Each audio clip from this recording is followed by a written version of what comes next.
അസ്സലാമു അലൈക്കും വറഹ്മത്തുള്ളാഹി. അൽഹംദുലില്ലാഹ് വസ്സലാത്തു വസ്സലാമു അലാ റസൂലില്ലാഹ് വഅലാ ആലിഹി വസഹ്ബിഹി അജ്മഈൻ വമൻ തബിഅഹും ബിഇഹ്സാനിൻ ഇലാ യൗമിദ്ദീൻ. അമ്മാ ബഅദ്. അഊദു ബില്ലാഹി മിനശ് ശൈത്വാനിർ റജീം. ബിസ്മില്ലാഹിർ റഹ്മാനിർ റഹീം. ഹത്താ ഇദാ ബലഗ മഗ്രിബശ് ശംസി വജദഹാ തഗ്റുബു ഫീ ഐനിൻ ഹമിഅത്തിൻ വവജദ ഇൻദഹാ ഖൗമാ ഖുൽനാ യാ ദൽ ഖർനൈനി ഇമ്മാ അൻ തുഅസ്സിബ വ ഇമ്മാ അൻ തത്തഖിദ ഫീഹിം ഹുസ്നാ قال أما من ظلم فسوف نعذبه ثم يرد إلى ربه فيعذبه عذابا نكرا. ആദരണീയരായ ഖുർആൻ പഠിതാക്കളെ, അള്ളാഹുവിൻ്റെ നിയമങ്ങളും നിർദ്ദേശങ്ങളും അവൻ്റെ വിധിവിലക്കുകളും ജീവിതത്തിൻ്റെ എല്ലാ രംഗത്തും, നമ്മുടെ സംസാരത്തിലും നമ്മുടെ പെരുമാറ്റത്തിലും നമ്മുടെ ഇടപാടുകളിലും നമ്മുടെ ഇടപെടലുകളിലും കാത്തു സൂക്ഷിക്കണമെന്ന് എല്ലാവരെയും ഉണർത്തുകയാണ്. വിശുദ്ധ ഖുർആന്റെ 18-ാമത്തെ അധ്യായമാണ് നമ്മൾ പഠിച്ചുകൊണ്ടിരിക്കുന്നത്. അതിൻ്റെ 86, 87, 88 വചനങ്ങളാണ് ഇന്ന് നമുക്ക് പഠിക്കാനുള്ളത്.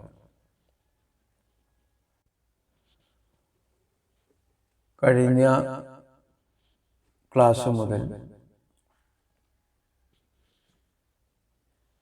ദുൽഖർനൈൻ എന്ന് പറയുന്ന ഒരു രാജാവിനെ കുറിച്ചാണ് അള്ളാഹു നമുക്ക് വിശദീകരിച്ച് നൽകുന്നത്. കഴിഞ്ഞ ക്ലാസ് കേൾക്കാത്ത ആളുകൾ അത് കേട്ടതിന് ശേഷമാണ് ഈ ക്ലാസ് കേൾക്കേണ്ടത് എന്ന് ഓർമ്മിപ്പിക്കുകയാണ്. ഇടയിൽ വെച്ച് ക്ലാസ് കേൾക്കുമ്പോൾ അത് വേണ്ടത്ര ഫലം ചെയ്യുകയില്ല എന്ന് മാത്രമല്ല, പല തെറ്റിദ്ധാരണകളും ഉണ്ടാകാനുള്ള സാധ്യത വളരെ കൂടുതലാണ്. അതുകൊണ്ട് തന്നെ നമ്മൾ തുടർച്ചയായ ക്ലാസ്സുകളാണ് എടുത്തു വരുന്നത്. ഇപ്പോൾ കഴിഞ്ഞ ആയത്തിൻ്റെ ബാക്കിയാണ് ഈ ആയത്ത്. അതുകൊണ്ട് തന്നെ കഴിഞ്ഞ ക്ലാസ്സിൽ നമ്മൾ തുടങ്ങി വെച്ച ആ ചരിത്ര സംഭവം അത് മുഴുവനായി മനസ്സിലാക്കിയതിന് ശേഷം ഈ ക്ലാസ്സിലേക്ക് പ്രവേശിക്കുന്നതാണ് നല്ല കാര്യമായി നമുക്ക് പറയാനുള്ളത്. ഇപ്പോൾ 86-ാമത്തെ വചനത്തിൽ, കഴിഞ്ഞ ക്ലാസ്സിൻ്റെ അവസാന ഭാഗത്ത് പറഞ്ഞ ആയത്ത് എന്നതാണ്. അദ്ദേഹം ഒരു മാർഗം പിന്തുടർന്നു എന്ന് പറഞ്ഞാൽ അദ്ദേഹം പടിഞ്ഞാറോട്ട് യാത്രയായി എന്നുള്ളതാണ് അള്ളാഹുവിൻ്റെ ആ നിർദ്ദേശപ്രകാരം.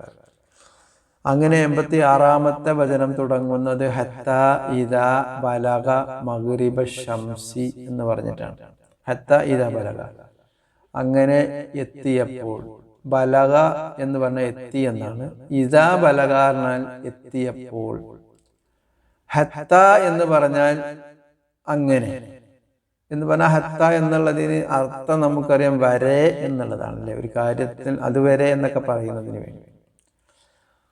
പക്ഷെ ഇവിടെ ഹത്ത ഇദാ ബലഗ എത്തിയത് വരെ എന്നുള്ള ആ ഇന്ന സ്ഥലത്ത് എത്തിയത് വരെ എന്നുള്ള ആശയമാണെങ്കിലും ഇവിടെ ഉചിതമായി ഇതിന്റെ ആശയം എന്താണെന്ന് പറഞ്ഞാൽ, അങ്ങനെ ആ യാത്ര അദ്ദേഹം പടിഞ്ഞാറോട്ട് യാത്ര തിരിച്ചു. എന്നിട്ട് ഹത്താ ഇദാ ബലഗ, അദ്ദേഹം എത്തിയപ്പോൾ മഗ്രിബശ് ശംസി, സൂര്യാസ്തമയ സ്ഥലത്ത്. മഗ്രിബ് എന്ന് പറഞ്ഞാൽ നമുക്കറിയാം പടിഞ്ഞാറിന് പറയുന്നതാണ്. അത് സൂര്യൻ അവിടെയുള്ള അസ്തമിക്കാറുള്ളത്. അപ്പൊ അതിൻ്റെ ഒരു വിശാലമായ അർത്ഥമാണ് സൂര്യാസ്തമയം എന്നുള്ളത്. ഷംസ് എന്ന് പറഞ്ഞാൽ സൂര്യൻ. അപ്പൊ എന്താ ഇവിടെ ഹത്താ ഇദാ ബലഗ മഗ്രിബശ് ശംസി, സൂര്യൻ അസ്തമിക്കുന്ന സ്ഥലത്തെത്തിയപ്പോൾ, അല്ലെങ്കിൽ സൂര്യാസ്തമയത്ത് ആ സ്ഥലത്തെത്തിയപ്പോൾ അദ്ദേഹം ദുൽഖർനൈൻ വജദഹ തഗ്റുബു ഫീ ഐനിൻ ഹമിഅ, വജദഹ അതിനെ കണ്ടെത്തി. വജദാറിനെ കണ്ടെത്തി. ഹ എന്ന് പറഞ്ഞാൽ സൂര്യനെ, അതിനെ കണ്ടെത്തി. തഗ്റുബു അസ്തമിക്കുന്നതായി. അവിടെ മഗ്രിബ് എന്നുള്ള ആ പദത്തിൽ നിന്നാണ് തഗ്റുബു എന്ന് വരുന്നത്, അസ്തമയം എന്നുള്ളത് കൊണ്ട് ഉദ്ദേശിക്കുന്നത്. അപ്പൊ തഗ്റുബു അസ്തമിക്കുന്നതായി ഫി ഐനിൻ. ഐന് എന്ന് പറഞ്ഞാൽ ജലാശയം എന്നുള്ളതാണ്. ഫി ഐൻ എന്ന് പറഞ്ഞാൽ ജലാശയത്തിൽ.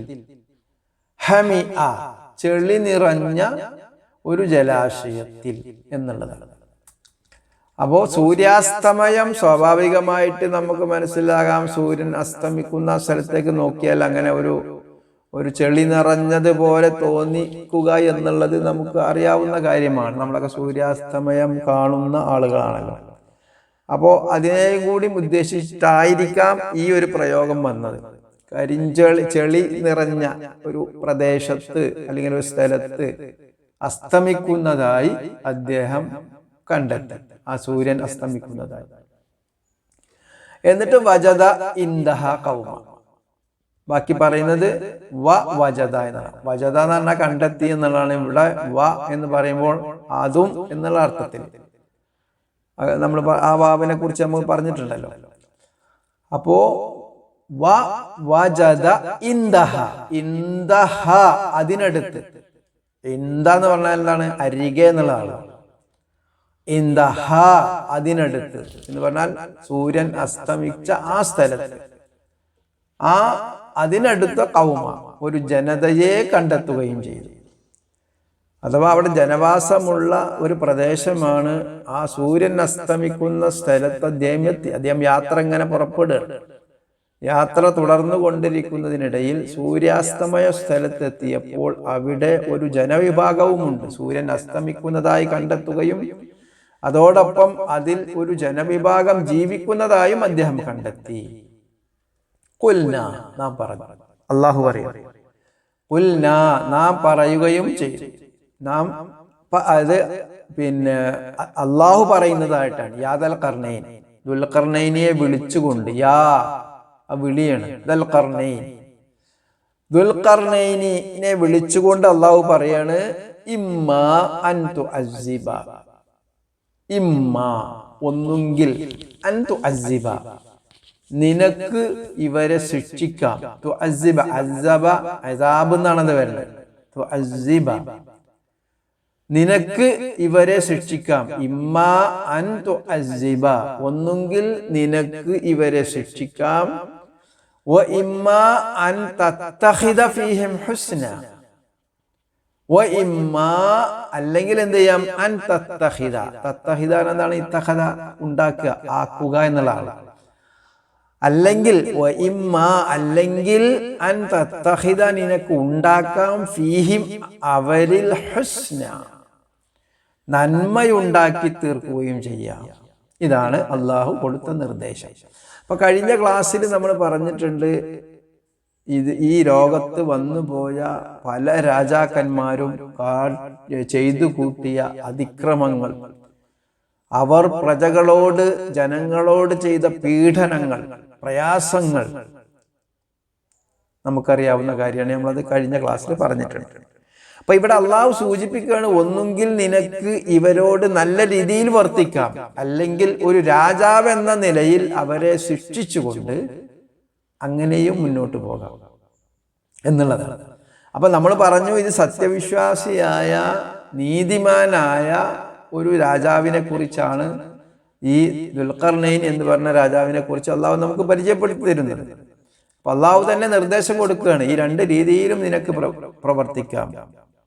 നമ്മൾ പറഞ്ഞതുപോലെ തന്നെ ഒരു രാജാധികാരം അധികാരം കിട്ടിക്കഴിഞ്ഞാൽ പിന്നെ അവൻ ആ അധികാരം ദുരുപയോഗം ചെയ്യുക എന്നുള്ളതാണ് ഭൂരിപക്ഷ ഭരണാധികാരികളും ചെയ്തു കൂട്ടിയിട്ടുള്ളത്. അപ്പൊ അതേ പ്രയോഗമാണ് ഇവിടെ കാണുന്നത്. ഒന്നുകിൽ നിനക്ക് അവരിൽ ശിക്ഷാ നടപടികൾ എടുത്തുകൊണ്ട്, അല്ലെങ്കിൽ അവരെ പീഡിപ്പിച്ചുകൊണ്ട്, അവരെ പ്രയാസപ്പെടുത്തിക്കൊണ്ട് നിനക്ക് മുന്നോട്ട് പോകാം. അതല്ലെങ്കിൽ അവരിൽ നന്മയുണ്ടാക്കിയെടുക്കാം. സ്വാഭാവികമായും ഒരു മനുഷ്യൻ എന്നുള്ള നിലയിൽ, അല്ലെങ്കിൽ ഒരു ജനവിഭാഗം എന്നുള്ള നിലയിൽ അവരിൽ പ്രശ്നങ്ങൾ ഉണ്ടാകും, തെറ്റുകുറ്റങ്ങൾ ഉണ്ടാകും, ഒക്കെ ഉണ്ടാകും. അതാണ് അൻ തത്തഖിദ ഫീഹിം ഹുസ്ന. ഒരു രാജാവ് എന്ന നിലയിൽ അവരെ നന്നാക്കിയെടുക്കുക, അവരിൽ ഗുണകരമായ കാര്യങ്ങൾ ചെയ്തു കൊടുക്കുക. അങ്ങനെ സമൂഹത്തെ വളർത്തി കൊണ്ടുവരേണ്ടത് ഒരു ഭരണാധികാരിയുടെ ഉത്തരവാദിത്തമാണ്, ഭരണാധികാരിയുടെ അമാനത്താണ്. ആ ഭരണാധികാരിയുടെ കീഴിൽ ജീവിക്കുന്ന ആളുകളിൽ നന്മയുണ്ടാക്കി അവരെ നല്ല ഒരു ജനവിഭാഗമാക്കി കൊണ്ടുവരിക എന്നുള്ളത് ആ ഭരണാധികാരിയുടെ ഉത്തരവാദിത്തമാണ്. അതിവിടെ അള്ളാഹു ഓർമ്മിപ്പിക്കുകയാണ്. അപ്പൊ അതിന് ദുൽഖർനൈൻ പറഞ്ഞ മറുപടിയാണ് ഈ 87-ാമത്തെ വചനത്തിലുള്ളത്. ഖാല അമ്മാമൻ ദലമ. നേരത്തെ പറഞ്ഞത് 86-ാമത്തെ വചനം. ഇനി 87-ാമത്തെ വചനത്തിൽ ഖാല അദ്ദേഹം പറഞ്ഞു അമ്മാമൻ ദലമ. ആര് അക്രമം പ്രവർത്തിച്ചുവോ.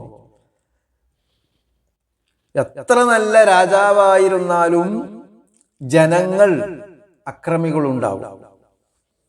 അതാണ് ഇവിടെ പറയുന്നത്. എത്ര നല്ല രീതിയിൽ അവരോട് ഇടപഴകി അവർക്ക് നന്മയുണ്ടാക്കാൻ ശ്രമിച്ചാലും അതിൽ പെട്ട ആളുകൾ അക്രമം ചെയ്യുകയും അതേപോലെ തന്നെ മറ്റുള്ളവർക്ക് ദ്രോഹം ചെയ്യുക എന്നുള്ളത്, അല്ലെങ്കിൽ അത്തരത്തിലുള്ള ആളുകൾ ഉണ്ടായിരിക്കുക എന്നുള്ളത് സ്വാഭാവികമാണ്. ഒരു രാജാവ് എന്ന നിലയിൽ അതിന് നടപടിയെടുക്കേണ്ടതുണ്ട്.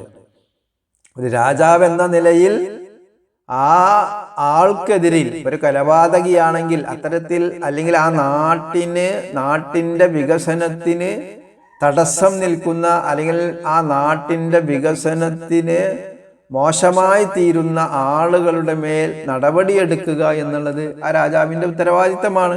അതുകൊണ്ടാണ് അദ്ദേഹം പറയുകയാണ് അമ്മാമൻ ദലമ. ആര് അക്രമം പ്രവർത്തിച്ചോ. അമ്മാമൻ ദലമ. ദലമ ദുൽമ്, ദാലിമ് അക്രമി. ആ മൻ ദലമ ആര് അക്രമം പ്രവർത്തിച്ചുവോ ഫസൗഫ നുഅസ്സിബുഹു അവനെ നാം ശിക്ഷിക്കും.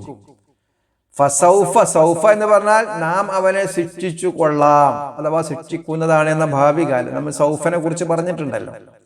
അപ്പൊ ഫസൗഫ നുഅസ്സിബുഹു നാം അവനെ ശിക്ഷിക്കുന്നതാണ്, അല്ലെങ്കിൽ ശിക്ഷിച്ചു കൊള്ളാം. ആരെ അക്രമം പ്രവർത്തിച്ച ആ വ്യക്തിയെ നാം ശിക്ഷിക്കുന്നതാണ്. അപ്പോ അതിൽ എല്ലാവരെയുമല്ല. ആരാണ് ആ രാജ്യത്തിലെ രാജ്യദ്രോഹം ചെയ്യുന്നത്, അല്ലെങ്കിൽ മറ്റുള്ള ജനങ്ങൾക്ക് ബുദ്ധിമുട്ടുണ്ടാക്കുന്നത്, അല്ലെങ്കിൽ മറ്റുള്ള ജനങ്ങളെ പോലും ജോലി ചെയ്യാതിരിക്കുകയും അല്ലെങ്കിൽ അത്തരത്തിലുള്ള അക്രമ പ്രവർത്തനങ്ങൾ, കുറ്റകൃത്യങ്ങൾ ആരാണോ ചെയ്യുന്നത് അവനെ നാം ശിക്ഷിക്കുന്നതാണ്. ഒരു രാജാവ് എന്നുള്ള നിലയിൽ അദ്ദേഹത്തിന്റെ ഉത്തരവാദിത്തമാണ്. അതാണ് അദ്ദേഹം പറഞ്ഞത്. തുമ്മ പിന്നെ ഈ വ്യക്തിയുടെ, ഈ കുറ്റവാളിയുടെ, കുറ്റകൃത്യം ചെയ്ത ലാലിമായ ഈ അക്രമിയായ മനുഷ്യന്റെ മേൽ ഒരു രാജാവ് എന്ന നിലയിൽ ആ രാജ്യത്തിന്റെ നീതിപീഠം ഒരു ശിക്ഷാ നടപടി എടുത്തു കഴിഞ്ഞാൽ സുമ്മ പിന്നെ യുറദ്ദു മടക്കപ്പെടുന്നത് ഇലാ റബ്ബിഹി അവന്റെ രക്ഷിതാവിങ്കലേക്കാണ്, അഥവാ അള്ളാഹുവിങ്കലേക്കാണ്, ദൈവത്തിങ്കലേക്കാണ് പിന്നെ മടക്കപ്പെടുന്നത്. ഫയുഅസ്സിബുഹു അപ്പോൾ അവനെ ശിക്ഷിക്കുന്നതാണ്. ആരെ? ഈ ദുൽമ് ചെയ്ത അക്രമിയായ, കുറ്റകൃത്യം ചെയ്ത ആ കുറ്റവാളിയായ മനുഷ്യനെ പിന്നീട് ദൈവം അള്ളാഹു ശിക്ഷിക്കുന്നതാണ്. അതാണ് ഫയുഅസ്സിബുഹു അവനെ ശിക്ഷിക്കുന്നതാണ്. ആരെ? ഈ റബ്ബ്, അവന്റെ രക്ഷിതാവ്, അതാണ് അവൻ. പിന്നെ ആരാണോ കുറ്റവാളിയായിട്ടുള്ളത്, കുറ്റകൃത്യം ചെയ്തുകൊണ്ട് ഒരു രാജാവ് വധശിക്ഷ നടപ്പാക്കി അങ്ങനെ മരണപ്പെട്ടു പോയി കഴിഞ്ഞാൽ അവൻ മടക്കപ്പെടുന്നത് അവന്റെ ദൈവത്തിങ്കിലേക്കാണ്, അവന്റെ അള്ളാഹുവിങ്കിലേക്കാണ്, അവന്റെ രക്ഷിതാവിങ്കിലേക്കാണ്. അപ്പോൾ അവനെ ശിക്ഷിക്കുന്നതാണ് എന്നുള്ളതാണ്. അദാബൻ നുക്റ, അദാബൻ അതൊരു ശിക്ഷയാണ്. നുക്റ ഗുരുതരമായ ശിക്ഷയാണ്. അതല്ലെങ്കിൽ അത്രയും മോശമായ, വളരെ ഗൗരവമുള്ള ശിക്ഷയായിരിക്കും. അള്ളാഹുവിന്റെ ശിക്ഷയെ കുറിച്ചൊക്കെ വിശുദ്ധ ഖുർആനിൽ ധാരാളം സ്ഥലങ്ങളിൽ പറഞ്ഞു വരുന്നുണ്ടല്ലോ. ആ കാര്യമാണ് ഇവിടെ ഉദ്ദേശിക്കുന്നത്. അങ്ങനെ അള്ളാഹു അവന്റെ മേൽ നടപടി എടുക്കുന്നതാണ്. എന്നിട്ട് അതാണ് 87-ാമത്തെ വചനത്തിൽ സൂചിപ്പിക്കുന്നത്. ഇനി അള്ളാഹു പറയാണ് വ അമ്മാമൻ ആമന വ അമില സ്വാലിഹ. വ അമ്മാമൻ ആമന ആര് വിശ്വസിച്ചുവോ, വ അമ്മാമൻ എന്നാൽ ഒരുവൻ, ആമന അവൻ വിശ്വസിച്ചു, വ അമില സ്വാലിഹ, അമില അവൻ പ്രവർത്തിച്ചു, സ്വാലിഹായ പ്രവർത്തനങ്ങൾ, നന്മ പ്രവർത്തിച്ചു. ഇവിടെ നേരത്തെ 86-ാമത്തെ വചനത്തിൽ പറഞ്ഞത് ഇമ്മ അൻ തത്തഖിദ ഫീഹിം ഹുസ്ന എന്ന് പറഞ്ഞു. ആ രാജാവിന്റെ ഉത്തരവാദിത്വം എന്നുള്ളത് ജനങ്ങൾക്കിടയിൽ നന്മ ഉണ്ടാക്കിയെടുക്കുക എന്നുള്ളതാണ്.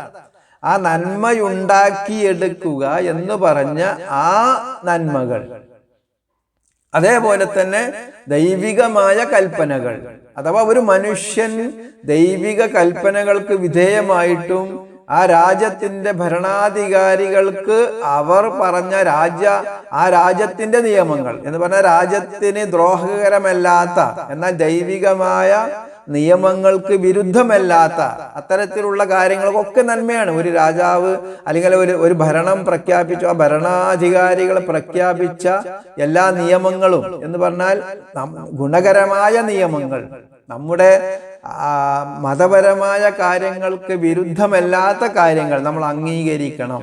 അപ്പോഴാണ് ഒരു നാട് വികസിക്കുന്നത്. ആ നാട്ടിൽ പ്രശ്നങ്ങളില്ലാതെ, പ്രയാസങ്ങളില്ലാതെ സന്തോഷത്തോടു കൂടിയ നാട് മുന്നോട്ട് പോകുന്നതും ആ ജനവിഭാഗം മുന്നോട്ട് പോകുന്നതും ഒക്കെ അങ്ങനെയാണ്. അപ്പൊ ഇവിടെ പറയുന്നത് എന്താണ്? അങ്ങനെ സ്വാലിഹായ സൽക്രമങ്ങൾ പ്രവർത്തിക്കുകയും ചെയ്തു. ഭരണാധികാരിയെ അംഗീകരിക്കുക എന്നുള്ളത് സൽക്രമമാണ്. വിശുദ്ധ ഖുർആനിന്റെ ആശയങ്ങളിലും അതേപോലെ തന്നെ ധാരാളം ഹദീസുകളിലും അത് നമുക്ക് കാണാൻ കഴിയും. ഭരണാധികാരിയെ അംഗീകരിക്കണം എന്നുള്ളത്.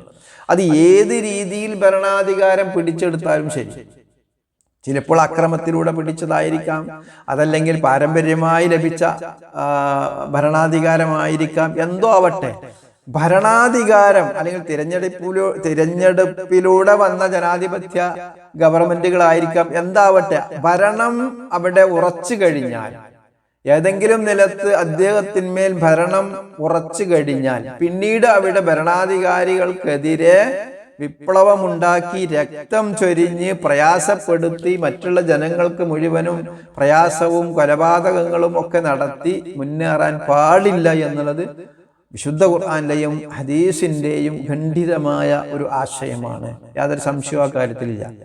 കാരണം സ്വാഭാവികമായി നമുക്കറിയാം, ഒരു ഭരണത്തിനെതിരെ തിരിയുമ്പോൾ, അത് ഒരു സായുധ വിപ്ലവത്തിലൂടെയൊക്കെ തിരിയുമ്പോൾ അതിൻ്റെതായ പ്രയാസങ്ങൾ ഉണ്ടാകും, ഒരുപാട് ആളുകൾക്ക് നഷ്ടമുണ്ടാകും എന്നുള്ളതാണ് അതിനെ പണ്ഡിതന്മാർ പറഞ്ഞിട്ടുള്ളത്.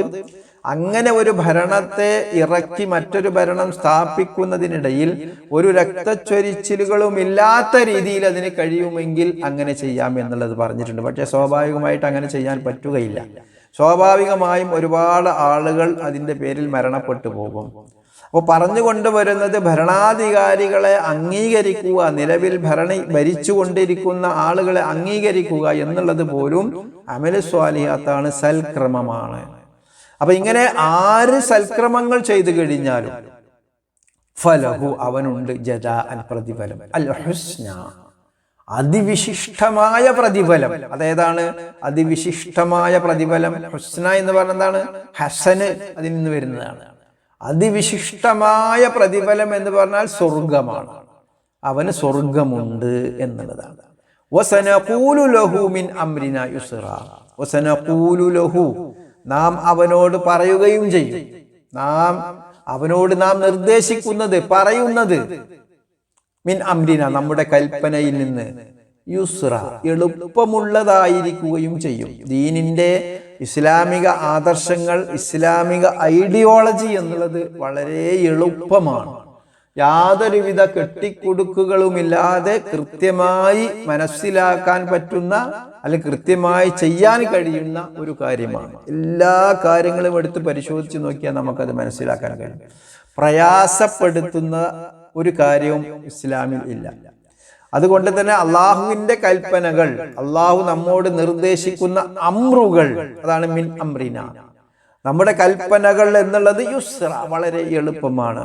അത് നമുക്കറിയാവുന്നതാണ്. ഇന്നദ്ദീന യുസ്റുൻ എന്ന് പറഞ്ഞിട്ടുണ്ട്. ദീന് എന്ന് പറഞ്ഞാൽ, ഇസ്ലാം എന്ന് പറഞ്ഞാൽ വളരെ എളുപ്പമാണ്, വളരെ ലളിതമാണ് എന്ന് നമ്മൾ മനസ്സിലാക്കണം. മനുഷ്യന്മാർ അതിനൊരുപാട് പ്രയാസങ്ങൾ ഉണ്ടാക്കിയെടുത്തിട്ടുണ്ട്. ഇപ്പൊ നബിദിനം ആഘോഷിക്കാൻ പോവുകയാണ്. അതിലൂടെ ഉണ്ടാകുന്ന പ്രയാസങ്ങൾ എത്രയാണ്. ഇനി റോഡ് മുഴുവനും ബ്ലോക്കാക്കാൻ പോകുകയാണ്, ബ്ലോക്ക് വരികയാണ്, പ്രയാസങ്ങൾ വരികയാണ്. മറ്റുള്ളവർക്ക് ഒരു വഴി എന്നുള്ളത് സുഖമായി കൊടുക്കുക, സുഗമമായ രീതിയിൽ മറ്റുള്ളവർക്ക് എളുപ്പമാക്കി കൊടുക്കുക. വഴി ഒരിക്കലും തടസ്സപ്പെടുത്തരുത് എന്നുള്ളത് ഇസ്ലാമിന്റെ ഒരു നിയമമാണ്. ഒരിക്കലും ഏത് നിലക്കും ഒരു കല്ല് കണ്ടാൽ അത് മറ്റൊരാളുടെ കാലിൽ തട്ടി അതല്ലെങ്കിൽ മറ്റൊരാൾക്ക് വീഴാനോ പ്രയാസപ്പെടുത്താനോ അത് പറ്റും എന്നുള്ളത് കൊണ്ട് തന്നെ ആ കല്ലെടുത്ത് മാറ്റിയാൽ അതിൻ്റെ പ്രതിഫലം എത്രമാത്രമാണ് എന്നൊക്കെ പറഞ്ഞ മതമാണ് ഇസ്ലാം എന്നുള്ളത്. പിന്നെ നമ്മൾ മുദ്രാവാക്യങ്ങളും പാട്ടുകളും ബൈത്തുകളും ദിക്റുകളും അത്തരത്തിലുള്ള കാര്യങ്ങളുമായി നമ്മൾ ഈ കാണുന്ന നമ്മുടെയൊക്കെ പ്രത്യേകിച്ച് നമ്മുടെ ഇന്നത്തെ രീതിയിലൊക്കെ റോഡുകൾ എന്ന് പറഞ്ഞാൽ തന്നെ വാഹനം തന്നെ പോകാൻ പറ്റുന്നില്ല. വാഹനം കൊണ്ട് 1 കിലോമീറ്റർ യാത്ര ചെയ്യണമെങ്കിൽ എത്ര സമയമെടുക്കുമെന്ന് നമ്മൾ ആലോചിച്ചാൽ മതി. അത്രമാത്രം പ്രയാസപ്പെടുന്ന ഇടുങ്ങിയ റോഡുകളാണ് നമ്മുടെ നാട്ടുകളിലും നമ്മുടെ ടൗണുകളിലും നമ്മുടെ നഗരങ്ങളിലും ഒക്കെ ഉള്ളത്. എന്നിട്ട് അതിൻ്റെ ഇടയിൽ പിന്നെ കുറേ ദഫും കുറേ സ്പീക്കറും കുറേ വാഹനങ്ങളും കുറേ ആളുകളുമായി ഒരു പ്രകടനം പോയാൽ എന്തിന്റെ പേരിലാണ് പ്രകടനം എന്നുകൂടി ആലോചിക്കണം. പ്രവാചകനോ പ്രവാചകന്റെ അനുചരന്മാരോ ചെയ്യാത്ത ഒരു കാര്യം ചെയ്തുകൊണ്ട് മറ്റുള്ളവരെ പ്രയാസപ്പെടുത്തുക എന്നുള്ളത് കൂടി ചെയ്യുമ്പോൾ എത്രമാത്രമാണ് അത്. മറ്റുള്ളവരെല്ലാം വിചാരിച്ചിട്ടുള്ളതൊക്കെ ഇസ്ലാമിലുള്ളതാണ് എന്നാണ്. പക്ഷെ ഇസ്ലാമിൽ അങ്ങനെ ഒന്നുമില്ല. ജനങ്ങളെ പ്രയാസപ്പെടുത്തുന്നതൊന്നും ഇസ്ലാമിൽ ഇല്ല എന്നുള്ളതൊരു വസ്തുതയാണ്. അതിന് എന്തൊക്കെ ന്യായീകരണം പറഞ്ഞാലും ഒരു കാര്യവും ഇസ്ലാമിൽ അങ്ങനെ ഇല്ല. എല്ലാം ലളിതമായിട്ട് തന്നെയാണ് നടക്കേണ്ടത് എന്നുള്ളതാണ് മനസ്സിലാവുന്നത്.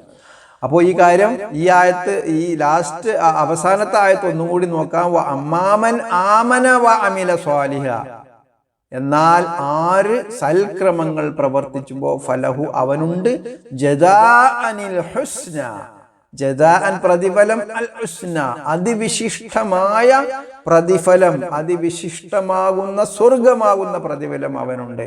വസനഖൂലു ലഹു നാം അവനോട് പറയപ്പെടുന്നത്, നാം അവനോട് കൽപ്പിക്കുന്നത്, മിൻ അംരിന നമ്മുടെ കൽപ്പനയിൽ നിന്ന്, യുസ്ര എളുപ്പമുള്ളതാണ് എന്ന് പറഞ്ഞിട്ടാണ് ഈ 88ാമത്തെ വചനം അവസാനിപ്പിക്കുന്നത്. അള്ളാഹു അനുഗ്രഹിക്കുമാറാകട്ടെ.